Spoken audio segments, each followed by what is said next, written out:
Welcome to C K Mallus.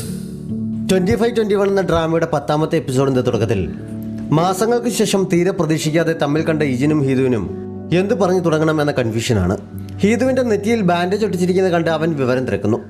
യൂറുമായുള്ള പിടിവലിക്കിടയിൽ പറ്റിയതാണെന്ന് പറഞ്ഞപ്പോൾ നിങ്ങൾ ഇനിയെങ്കിലും നല്ല ഫ്രണ്ട്സ് ആകുമെന്നാണ് ഞാൻ കരുതിയത്.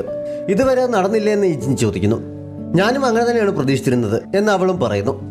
ഹീതുവിന്റെ പേജറിൽ കോൺടാക്ട് ചെയ്യാൻ ശ്രമിച്ചിട്ട് ഔട്ട് ഓഫ് സർവീസ് ആയിരുന്നല്ലോ എന്ന് അവൻ ചോദിച്ചപ്പോൾ അമ്മ എന്നോട് പറയാതെ അതെടുത്ത് കളഞ്ഞു. സെൽഫോൺ ഉപയോഗിച്ചാൽ മതി എന്ന് പറഞ്ഞു. അപ്പോൾ എന്നെ കോൺടാക്ട് ചെയ്യാൻ ശ്രമിച്ചിരുന്നു അല്ലേ എന്ന് ഹീതു ചോദിക്കുന്നു. അവളുടെ കയ്യിലിരിക്കുന്ന ഫുൾ ഹൗസിന്റെ 15ാം വോള്യത്തിലേക്ക് നോക്കി ഇത് തരാൻ വേണ്ടിയായിരുന്നു കോൺടാക്ട് ചെയ്യാൻ ശ്രമിച്ചത് എന്ന് ഇജിൻ പറയുന്നു. അവന്റെ കയ്യിൽ നിന്ന് താഴെ വീണ ആ പുസ്തകം ഹീതുവിന് കിട്ടിയിരുന്നു. ഞാൻ വരാൻ ഇത്തിരി വൈകി, നീ ഇത് വായിച്ചു കാണുമായിരിക്കും അല്ലേ എന്ന് ഇജിൻ ചോദിച്ചപ്പോൾ ഞാൻ വായിച്ചില്ല എന്നവൾ പറയുന്നു. അവൻ അതുമായി വരുന്നതും പ്രതീക്ഷിച്ചിരിക്കുകയായിരുന്നു അവൾ. റിപ്പോർട്ടറായി ജോലി കിട്ടിയ കാര്യം ഇജിൻ പറഞ്ഞപ്പോൾ ഹീതുവിന് ശരിക്കും സന്തോഷമാകുന്നുണ്ട്. ഞാൻ ഒരാളെ മീറ്റ് ചെയ്യാനായി പോവുകയായിരുന്നു, ബുദ്ധിമുട്ടാവില്ലെങ്കിൽ നമുക്ക് ഒരുമിച്ച് ഭക്ഷണം കഴിക്കാമെന്ന് പറഞ്ഞ് ഹീതു അവനെ കൂടി ക്ഷണിക്കുന്നു. അന്ന് ഫ്ലൈറ്റിൽ വെച്ച് അവളെ നോക്കി ചിരിച്ച പയ്യനെ എൻ്റെ ബോയ് ഫ്രണ്ട് ആണ് എന്ന് പറഞ്ഞ് ഹീതു ഇജിന് പരിചയപ്പെടുത്തുന്നു. ബോയ് ഫ്രണ്ട് എന്ന് കേട്ടപ്പോൾ ഇജിൻ ഞെട്ടിയതിനേക്കാൾ കൂടുതൽ ഞെട്ടിയത് ഡയറി വായിച്ചുകൊണ്ടിരുന്ന മിഞ്ചയാണ്. 6 മാസങ്ങൾക്ക് ശേഷം ഇജിനെ ആദ്യം കണ്ടപ്പോൾ അമ്മയ്ക്ക് പറയാനുണ്ടായിരുന്നത് ഇതായിരുന്നു എന്ന് പറഞ്ഞ് അവൾ ആകാംക്ഷയോടെ ബാക്കി വായിക്കുന്നു. നാഷണൽ ഫെൻസിംഗ് ടീമിൽ തന്നെയുള്ളതാണ് എന്ന് പറഞ്ഞ് ഹീതു ബോയ് ഫ്രണ്ട് ജംഗ് ഹോജിനെ ഇജിന് പരിചയപ്പെടുത്തുന്നു. റിപ്പോർട്ടർ ആയതുകൊണ്ട് തന്നെ ഇജിന് അവനെ മുമ്പ് പരിചയമുണ്ട്. ഇജിൻ ഫെൻസിംഗ് ആണ് സ്പോർട്സിൽ കവർ ചെയ്യുന്നതെന്ന് ഹീതു അപ്പോഴാണ് അറിയുന്നത്.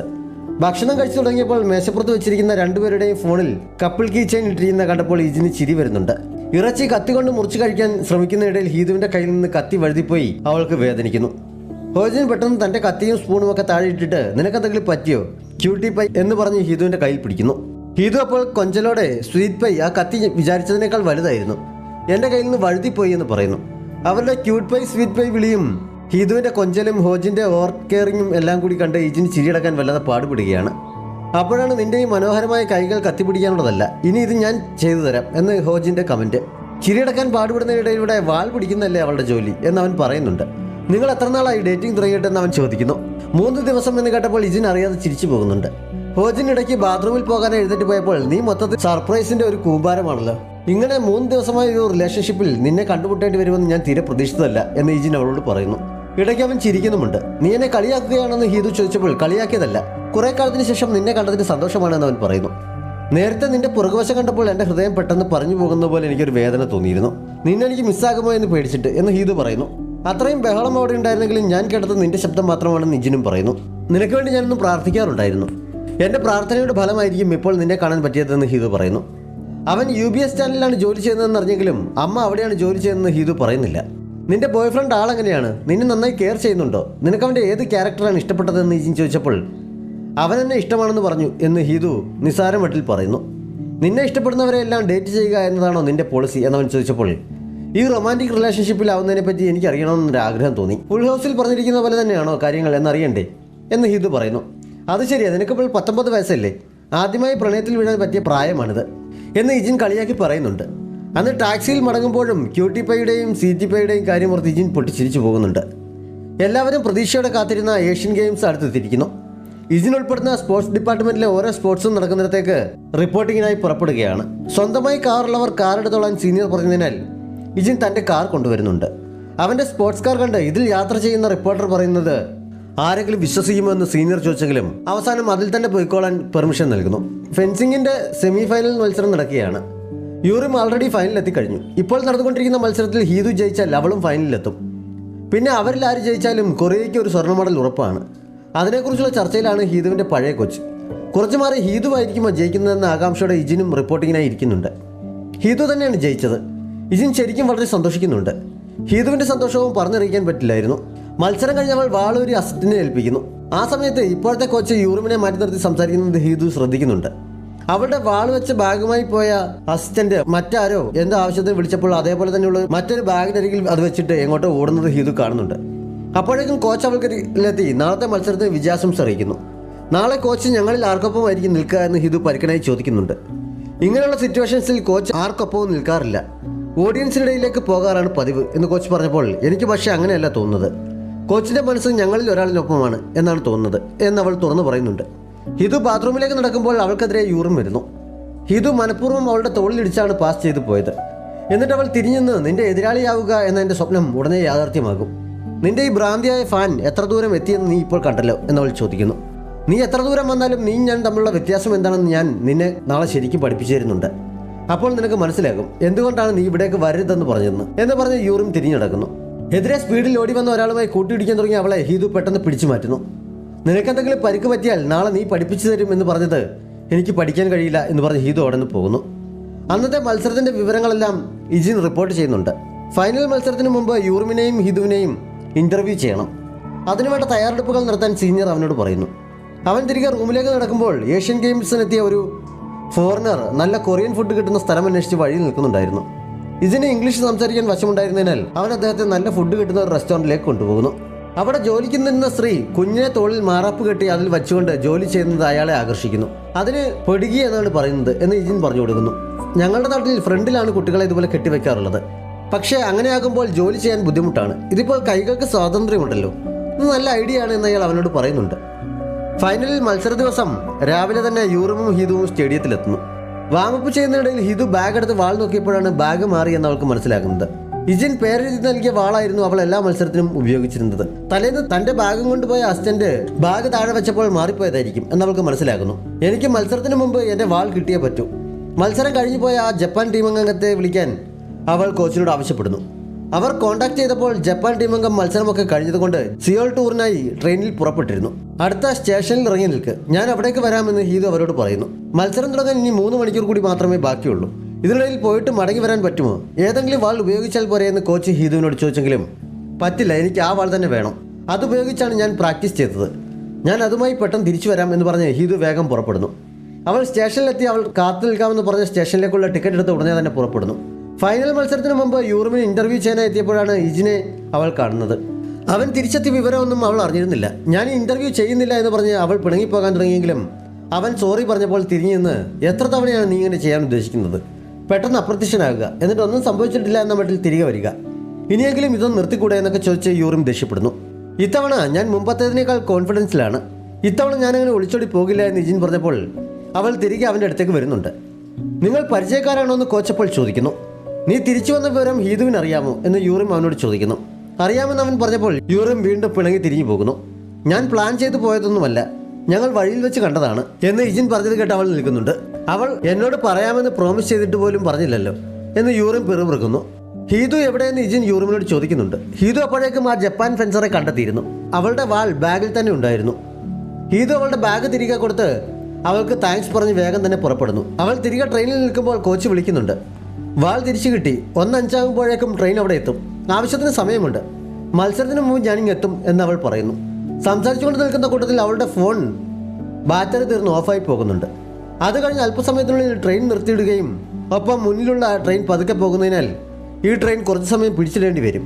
യാത്രക്കാർ സഹകരിക്കണമെന്ന് അനൗൺസ്മെന്റ് വരികയും ചെയ്യുന്നു. ഹീതു എന്ത് ചെയ്യണമെന്നറിയാതെ ആകെ പകച്ചു നിൽക്കുന്നുണ്ട്. യൂറിമിന്റെ ഇന്റർവ്യൂ കഴിഞ്ഞപ്പോൾ ഹീതു 1:05 എത്തും എന്ന് കോച്ച് ഇജിനെ അറിയിക്കുന്നു. എങ്കിൽ ഞാൻ IBCയുടെ ഓഫീസിൽ വരെ പോയിട്ട് അപ്പോഴേക്കും മടങ്ങി വരാമെന്ന് പറഞ്ഞ് ഇജിൻ പുറപ്പെടുന്നു. ഏഷ്യൻ ഗെയിംസ് കാണാൻ വന്നവരുടെ തിരക്ക് കാരണം മിക്ക റോഡും ബ്ലോക്കായിരുന്നു. ബ്ലോക്കിൽപ്പെട്ട് നിൽക്കുമ്പോഴാണ് റെസലിംഗ് റിപ്പോർട്ട് ചെയ്യാൻ എത്തേണ്ടിയിരുന്ന സീനിയർ വരുന്ന 1:05 എത്തേണ്ട ട്രെയിൻ ഡിലേ ആണ്. സ്റ്റേഷനിൽ പോയി അദ്ദേഹത്തെ ഒന്ന് കൂട്ടിക്കൊണ്ട് വരുമോ എന്ന് ചോദിച്ച് ഇജിന് കോൾ വന്നത്. ഫെൻസിങ് അപ്പോഴേക്കും തുടങ്ങും. സമയമില്ല എന്ന് പറഞ്ഞ് ഇജിൻ ഒഴിഞ്ഞു മാറാൻ തുടങ്ങിയപ്പോഴാണ് ഹീതു ആ ട്രെയിനിലാണല്ലോ വരുന്നത് എന്നവൻ ഓർക്കുന്നത്. അവൻ ആ കാൾ ഹോൾഡ് ചെയ്തിട്ട് ഉടനെ ഹീതുവിൻ്റെ നമ്പറിലേക്ക് ട്രൈ ചെയ്ത് നോക്കിയെങ്കിലും കിട്ടുന്നുണ്ടായിരുന്നില്ല. അവൻ ഉടൻ തന്നെ അങ്ങോട്ടേക്ക് പുറപ്പെടുന്നു. വണ്ടിയിൽ നിന്നിറങ്ങി ആളുകൾക്കിടയിലൂടെ ഓടുമ്പോൾ എതിരെ ഓടി വരുന്ന ഹീതുവിനെ കണ്ട് അവൻ ഓടിച്ചെന്ന് അവളുടെ കയ്യിൽ നിന്ന് ബാഗും പിടിച്ചു വാങ്ങി മത്സരം തുടങ്ങാൻ ഇനി 50 മിനിറ്റേ ഉള്ളൂ, വേഗം വരാൻ പറഞ്ഞ് അവളുടെ കയ്യിൽ പിടിച്ച് ഓടാൻ തുടങ്ങുന്നു. ഹീതുവിൻ്റെ തൊട്ടുമുന്നിലുണ്ടായിരുന്ന ഇജിൻ്റെ സീനിയർ ജംഹു കരുതിയത് അവൻ തന്നെ പിക്ക് ചെയ്യാനായി വന്നതാണ് എന്നാണ്. അദ്ദേഹം ഹായ് പറഞ്ഞെങ്കിലും ഇജിൻ അത് കണ്ടിരുന്നത് പോലുമില്ല. അവൻ തന്നെ കാണാത്ത മട്ടിൽ ഹീതുവിനെയും കൊണ്ട് ഓടുന്നത് കണ്ട് സീനിയർ കളിക്കുന്നുണ്ട്. പക്ഷേ ഇജിൻ അതൊന്നും അറിയാതെ ഹീതുവിനെയും കൊണ്ട് വണ്ടിയിലെത്തിയിരുന്നു. കാറിൽ കയറി എഴുതി കഴിഞ്ഞപ്പോഴും ഹീതുവിൻ്റെ ഉള്ളിലെ തീ അണഞ്ഞിരുന്നില്ല. സീറ്റ് ബെൽറ്റ് ഇടാൻ പോലും അവൾക്ക് കഴിയുന്നില്ല. ഇജിൻ അവളുടെ ബെൽറ്റ് പിടിച്ചിട്ട് കൊടുക്കുന്നുണ്ട്. ട്രെയിൻ ലേറ്റായത് കാരണം ഞാൻ എത്താൻ താമസിക്കുമോ എന്ന് വിചാരിച്ച് പേടിച്ചു പോയി. എൻ്റെ ഇത്ര നാളത്തെ കഷ്ടപ്പാടെല്ലാം വെറുതെ ആയി പോകുമോ എന്ന ഭയമായിരുന്നു എനിക്ക് എന്നൊക്കെ അവൾ നിർത്താതെ പറയുന്നു. അവളുടെ വെപ്രാളം കണ്ട് ഇജിൻ അവളെ സമാധാനിപ്പിക്കുന്നു. 15 മിനിറ്റ് കൊണ്ട് നമുക്ക് ഇവിടെ നിന്ന് സ്റ്റേഡിയത്തിലെത്താം. മത്സരം തുടങ്ങാൻ പിന്നെയും അരമണിക്കൂർ ബാക്കിയുണ്ട്. നിനക്ക് വാമപ്പ് ചെയ്യണമെന്നൊക്കെ ആവശ്യത്തിന് സമയം കിട്ടും. നിന്റെ വാളും തിരികെ കിട്ടിയില്ലേ, നീ ടെൻഷൻ അടിക്കാതെ റിലാക്സ് ചെയ്യാൻ പറഞ്ഞ് അവൻ വണ്ടി എടുക്കുന്നു. ഇജിൻ ഭയങ്കര സ്പീഡിൽ വണ്ടി ഓടിക്കുന്നുണ്ട്. അവൻ എങ്ങനെ അവിടെ എത്തി എന്നൊക്കെ ഹീതു ചോദിച്ചറിയുന്നു. സ്റ്റേഡിയത്തിലൂടെ ശരിക്കുള്ള റോഡിലൂടെ പോയാൽ ബ്ലോക്ക് കാരണം മത്സരം കഴിഞ്ഞാലും അവിടെ എത്താൻ കഴിയില്ല എന്നതുകൊണ്ട് മറ്റൊരു വഴിയാണ് ഇജിൻ വണ്ടി വിട്ടത്. പക്ഷേ ഗെയിംസിൻ്റെ സുരക്ഷയുടെ ഭാഗമായി ആ റോഡ് ക്ലോസ് ചെയ്തിരിക്കുകയായിരുന്നു. ഇജിൻ ഓടിച്ചെന്ന് അവിടെ ഉണ്ടായിരുന്ന ഓഫീസർമാരോട് മത്സരത്തിൽ പങ്കെടുക്കാനുള്ള ഫെൻസിംഗ് അത്ലറ്റ് വണ്ടിയിലുണ്ട്, റോഡ് തുറന്നു തരണമെന്ന് ആവശ്യപ്പെടുന്നു. ഞങ്ങൾക്ക് മുന്നറിയിപ്പൊന്നും കിട്ടിയില്ലല്ലോ, അങ്ങനെ തുറന്നു തരാൻ പറ്റില്ല എന്നവർ പറഞ്ഞപ്പോൾ ഒരു കൊറിയൻ അത്ലറ്റിനെ മത്സരത്തിൽ പങ്കെടുക്കാൻ സമ്മതിക്കാതിരുന്നത് നിങ്ങൾ അതിൻ്റെ ഉത്തരവാദിത്തം ഏറ്റെടുക്കാൻ തയ്യാറാണോ? ഞാനൊരു റിപ്പോർട്ടറാണ്, നിങ്ങൾക്ക് രാജ്യത്തോട് മുഴുവൻ ഉത്തരം പറയേണ്ടി വരും എന്നവൻ പറഞ്ഞപ്പോൾ അവർ മേലുദ്യോഗസ്ഥരെ വിളിച്ച് വിവരം പറയുന്നു. അവർ ഉഴപ്പി സംസാരിക്കുന്നത് കേട്ട് ഇജിൻ ഫോൺ വാങ്ങി വിവരം പറയുന്നു. റോഡ് തുറന്നില്ലെങ്കിൽ ഗോൾഡ് മെഡൽ നേടാനുള്ള ഒരു അത്ലറ്റിൻ്റെ അവസരമാണ് നഷ്ടപ്പെടുത്താൻ പോകുന്നത് എന്നവൻ പറഞ്ഞപ്പോൾ ഉദ്യോഗസ്ഥർ നിങ്ങൾ റോഡ് തുറന്നു കൊടുക്കാതെ എന്ത് നോക്കി നിൽക്കുകയാണെന്ന് ചോദിച്ച് ഉദ്യോഗസ്ഥരെ വഴക്ക് പറയുന്നു. അവർ പെട്ടെന്ന് റോഡ് തുറന്നു കൊടുക്കുന്നുണ്ട്. ഒരു വണ്ടി പോലും ഇല്ലാത്ത ക്ലിയറായി കിടക്കുന്ന റോഡിലൂടെ അവൻ വേഗം മുന്നോട്ട് പോകുന്നു. നിന്നെ കണ്ടുമുട്ടില്ലായിരുന്നെങ്കിൽ ഞാൻ എന്ത് ചെയ്തേനെ എന്ന് ഹീതു വണ്ടിയിൽ നിന്ന് പറഞ്ഞപ്പോൾ ഇന്നത്തെ കാര്യമാണോ അതോ മൊത്തത്തിൽ പറഞ്ഞതാണോ എന്ന് ഇജിൻ ചോദിക്കുന്നു. രണ്ടും കൂടിയാണ് എന്ന് ഹീതു പറയുന്നു. നമ്മൾ പരിചയപ്പെട്ടില്ലായിരുന്നെങ്കിലും ഞാനിന്ന് ജംഗ്ഹൂക്കിനെ വിളിക്കാനായി സ്റ്റേഷനിലെത്തിയേനെ. അപ്പോൾ നാഷണൽ ഫെൻസറായ ഹീതുവിനെ കാണുമ്പോൾ ഞാൻ എന്തായാലും തിരിച്ചറിഞ്ഞ് ഇതുപോലെ കൂട്ടിക്കൊണ്ട് വന്നേനെ എന്ന് ഇജിൻ പറഞ്ഞപ്പോൾ ഹീതു ആ രംഗം ഭാവനയിൽ കണ്ടുനോക്കി പൊട്ടിച്ചിരിക്കുന്നുണ്ട്. ഹീതു ഇന്നത്തെ ദിവസത്തിന് അവന് താങ്ക്സ് പറഞ്ഞപ്പോൾ നമ്മൾ അകത്തിരുന്ന മുഴുവൻ സമയവും എനിക്ക് നിന്നോട് പലതവണ നന്ദി പറയാൻ തോന്നിയിട്ടുണ്ട്. നമ്മൾ ജീവിതത്തിൻ്റെ ഏതെങ്കിലും വഴികളിൽ വെച്ച് കണ്ടുമുട്ടാൻ വിധിക്കപ്പെട്ടവരാണ് എന്നവൻ പറയുന്നു. അതിനുശേഷം ഫൈനൽ മത്സരാർത്ഥി എന്ന നിലയിൽ നടത്താനുള്ള ഇൻ്റർവ്യൂവിൻ്റെ ക്വസ്റ്റ്യൻസ് ഇജിൻ അവളോട് ചോദിക്കുന്നു. യൂറിമിൻ്റെ എതിരാളിയായി മത്സരിക്കുന്നതിനെക്കുറിച്ച് ചോദിച്ചപ്പോൾ എതിരാളി ആരാണ് എന്നതിനെക്കുറിച്ചൊന്നും ഞാൻ ചിന്തിക്കുന്നില്ല. ഞാൻ എപ്പോഴും ചെയ്യാറുള്ളത് പോലെ എൻ്റേതായ രീതിയിൽ ഫെൻസിങ് ചെയ്യാനാണ് ഉദ്ദേശിക്കുന്നത്. എനിക്ക് ഇന്നത്തെ മത്സരം വളരെ ത്രില്ലിംഗ് ആയാണ് തോന്നുന്നത്. ഹീതുവിൻ്റെ ഫെൻസിങ് ഇങ്ങനെയാണ് എന്ന് ഈ ലോകം മുഴുവൻ കാണിച്ചു കൊടുക്കാനാണ് ഞാൻ ആഗ്രഹിക്കുന്നത് എന്നവൾ ആവേശത്തിൽ പറയുന്നു. അവളുടെ കോൺഫിഡൻസിനെ ഇജിൻ അഭിനന്ദിക്കുന്നുണ്ട്. അപ്പോഴാണ് സൈറൺ മുഴക്കിക്കൊണ്ട് 2 പോലീസുകാർ അവർക്ക് മുന്നിലും പിമ്പിലായി വന്നത്. അവരെന്തിനാണ് നമുക്കൊപ്പം വരുന്നത്, എന്തെങ്കിലും പ്രശ്നമുണ്ടെന്ന് ഹീതു ആകാംക്ഷയോട് ചോദിക്കുന്നു. നീ ഇപ്പോൾ എത്ര വലിയ VIP ആണെന്ന് അറിയാമോ, നിനക്ക് എസ്കോട്ട് വന്നതാണ് എന്നവൻ പറഞ്ഞപ്പോൾ ഹീതു സന്തോഷം സഹിക്കാൻ വയ്യാതെ ഉച്ചത്തിൽ വിളിച്ചു പോകുന്നുണ്ട്. ഇന്നത്തെ മത്സരത്തിൽ നീ എന്നെയാണോ യൂറിമിനെയാണോ സപ്പോർട്ട് ചെയ്യാൻ പോകുന്നത് എന്ന് അവൾ അവനോട് ചോദിക്കുന്നു. യൂറിമിനെയാണ് എന്ന് ഇജിൻ പറഞ്ഞപ്പോൾ ഹീതു അമ്പരപ്പോടെ അതെന്താ എന്ന് ചോദിക്കുന്നു. നിനക്ക് നിന്റെ സ്വീറ്റി പൈ ഇല്ലേ, യൂറിമിന് ആരുമില്ലല്ലോ എന്ന് ഇജിൻ പറയുന്നു. ഞാൻ സ്വീറ്റി പൈയുമായി ബ്രേക്കപ്പ് ആയി എന്ന് ഹീതു ഉറക്കെ വിളിച്ച് പറയുന്നു. അപ്പോൾ ആ റിലേഷൻ എത്ര ദിവസത്തെ ആയുസ്സുണ്ടായിരുന്നു എന്ന് ചോദിച്ച് മിഞ്ചയെ ഡയറിയുമായി ചാടി എഴുന്നേൽക്കുന്നുണ്ട്. 2 ആഴ്ച തന്നെ അധികമാണ് എന്ന് ഹീതു ഇജിനോട് പറയുന്നു. നീ എന്തിനാണ് അവനെ ഡേറ്റ് ചെയ്തതെന്ന് അവൻ ചോദിച്ചപ്പോൾ ആരോടും പറഞ്ഞിട്ടില്ലാത്ത ഒരു സീക്രട്ട് ഞാൻ പറയാം. എനിക്ക് ബ്രേക്കപ്പ് ആകുന്നതെന്ന് എക്സ്പീരിയൻസ് ചെയ്യണമെന്നുണ്ടായിരുന്നു. പാട്ടിൻ്റെ വരികളിലൊക്കെ ബ്രേക്കപ്പ് എന്തോ വലിയ സംഭവമാണെന്ന് മട്ടിലല്ലേ പറഞ്ഞിട്ടുള്ളത്. ആളുകൾക്ക് ഇത്ര മനോനില തെറ്റാൻ വേണ്ടി എന്താണ് ഈ സംഭവം എന്നറിയാൻ എനിക്ക് ആകാംക്ഷ തോന്നി. പക്ഷെ അതത്ര വലിയ കാര്യമൊന്നുമല്ല എനിക്കിപ്പോൾ മനസ്സിലായി എന്ന് ഹീതു നിസ്സാര മട്ടിൽ പറയുന്നു. ഇതിന് അത് കേട്ടപ്പോൾ ചിരി വരുന്നുണ്ട്. ബ്രേക്കപ്പ് ആകുമ്പോൾ വിഷമം തോന്നണമെങ്കിൽ ആദ്യം നീ പ്രണയത്തിലാകണം എന്നവൻ പറയുന്നു. ഇജിൻ വാൾ ഗേറ്റിനരികിൽ കൊണ്ടുവച്ച് അപ്രത്യക്ഷനായ ദിവസം ഹൃദയം നുറുക്കുന്ന വേദന തോന്നിയത് അപ്പോൾ ഹീതുവിന്റെ മനസ്സിലേക്ക് വന്നെങ്കിലും അവൾ അതിനെക്കുറിച്ചൊന്നും പറയുന്നില്ല. അപ്പോഴേക്കും അവർ സ്റ്റേഡിയത്തിലെത്തിയിരുന്നു. ഹീതു പോലീസുകാർക്ക് നന്ദി പറഞ്ഞ് അകത്തേക്ക് പോകാൻ തുടങ്ങുന്നു. നീ നന്നായി ചെയ്യുമല്ലോ അല്ലേ എന്ന് ഇജിൻ ചോദിച്ചപ്പോൾ അതെനിക്കറിയില്ല, പക്ഷെ ഞാൻ ഉറപ്പായും വിജയിച്ചിരിക്കും എന്ന് പറഞ്ഞ് അവൾ അകത്തേക്ക് നടക്കുന്നു. ഹീതുവിന്റെ സ്വപ്നം യാഥാർത്ഥ്യമാക്കുന്ന ആ സമയം എത്തിയിരിക്കുകയാണ്. കൊറിയയുടെ KR പതിച്ച യൂണിഫോം ഇട്ട് യൂറിമിന്റെ എതിരാളിയായി നിറഞ്ഞ സ്റ്റേഡിയത്തിന് മുന്നിൽ ഏഷ്യൻ ഗെയിംസിന്റെ ഫൈനൽ മത്സരത്തിന് അവൾ ഒരുങ്ങി നിൽക്കുന്നിടത്ത് ഈ എപ്പിസോഡ് അവസാനിക്കുന്നു. ഏതെങ്കിലും കൂട്ടുകാർ സബ്സ്ക്രൈബ് ചെയ്യാതെ നമ്മുടെ ചാനൽ കാണുന്നുണ്ടെങ്കിൽ വേഗം തന്നെ മറക്കാതെ സബ്സ്ക്രൈബ് ചെയ്യുക. നോട്ടിഫിക്കേഷൻ ലഭിക്കുന്നതിനായി ബെല്ലൈക്കൺ കൂടി അമർത്തുക. Thanks for watching.